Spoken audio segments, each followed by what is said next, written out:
Alright, hello and how's everyone doing today? Well, today I got something a little bit different. I've never done a radio unboxing and review before. Obviously we all use a lot of radios on our vehicles.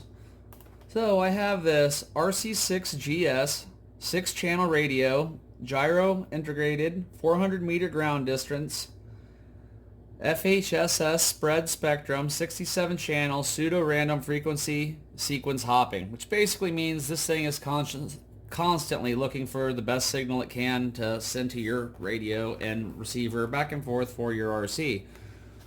This is supposed to be a very long distance radio. From the videos and reviews I've watched on it, nobody's really sent them out far enough to where they can't see them anymore. Get it opened up and have a look.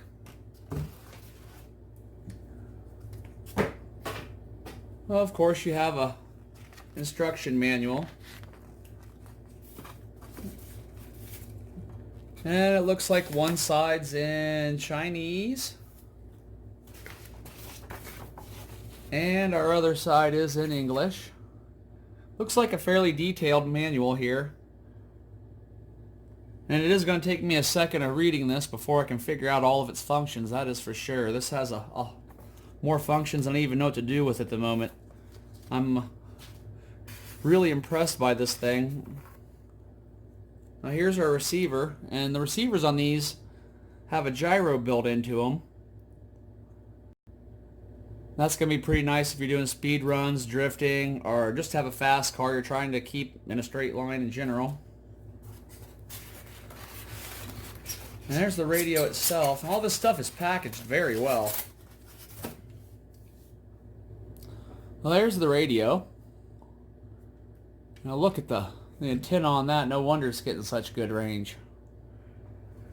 It's got a really nice foam grip. I like the way it works in the hand. It looks like you could a little bit of flex and you could probably drive it one-handed. And it looks like we have 1, 2, 3 position switches right above the wheel. And I'm guessing this is your throttle trim button. SWA, I'll have to look it up and see what that means.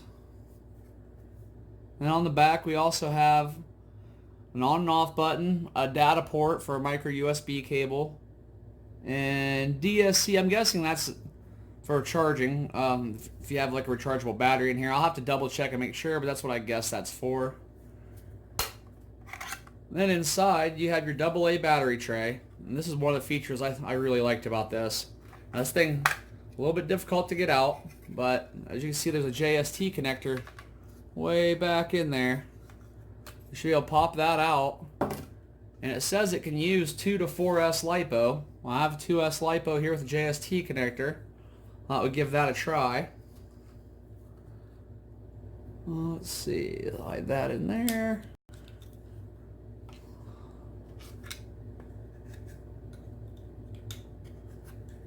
Okay, so the battery is in spot. I'll end up putting some foam or something in there, make that so it doesn't rattle around, but it's good enough for demonstration purposes. Let's kick it on, and it is coming alive. Well, it says I have 8.3 volts in that battery, so that's nice. It also has a battery indicator, and it looks like you have a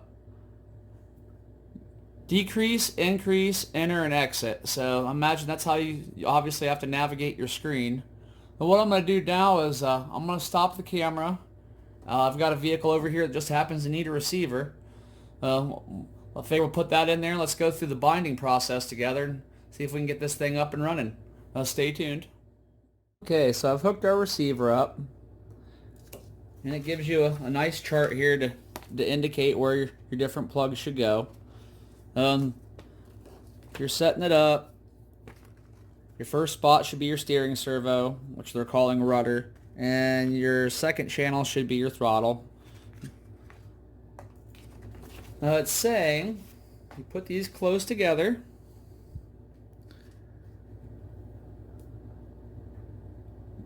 Power this on. Power this on. And it should be able to hold this button in.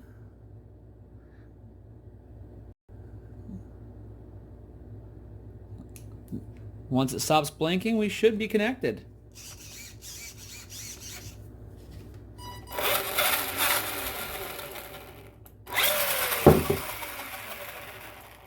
Okay, so the throttle is reversed at the moment. We'll have to figure out how to go in and switch that. Steering does seem to be going the right direction. That's pretty neat there. Well, let me turn this off for a second and research how to do the reversing, and then we'll get back with that. Okay, we'll see if we can reverse our throttle here. So you hold these two in. Now you're in your menu. Now you navigate your menu by the select up and down.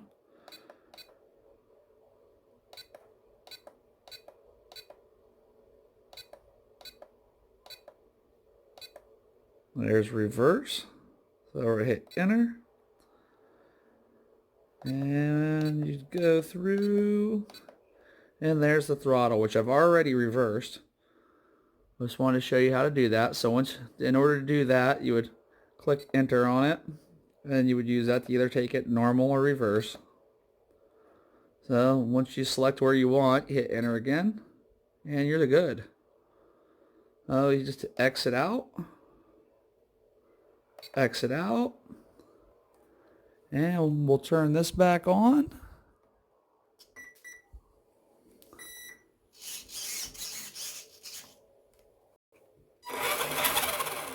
Now our throttle is going the proper direction.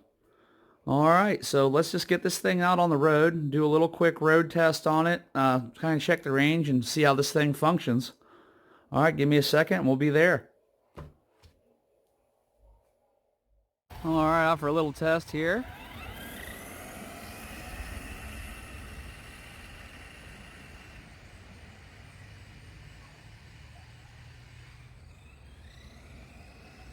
Everything seems to be working pretty good on it. This isn't the fastest truck in the world, but it'll do fine for range testing purposes. Now we're getting out there.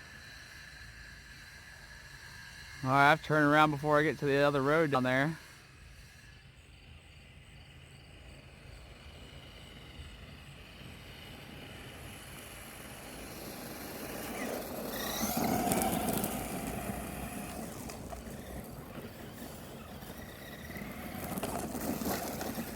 Yeah. Alright, I like it. The control feels good. The brakes work nice.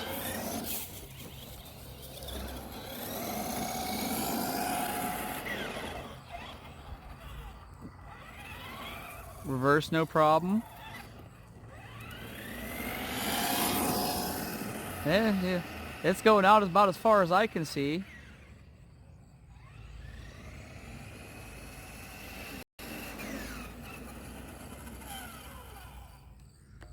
Alright, well there you have it. Everything seems to work properly. We'll get back with a range tech video on it next.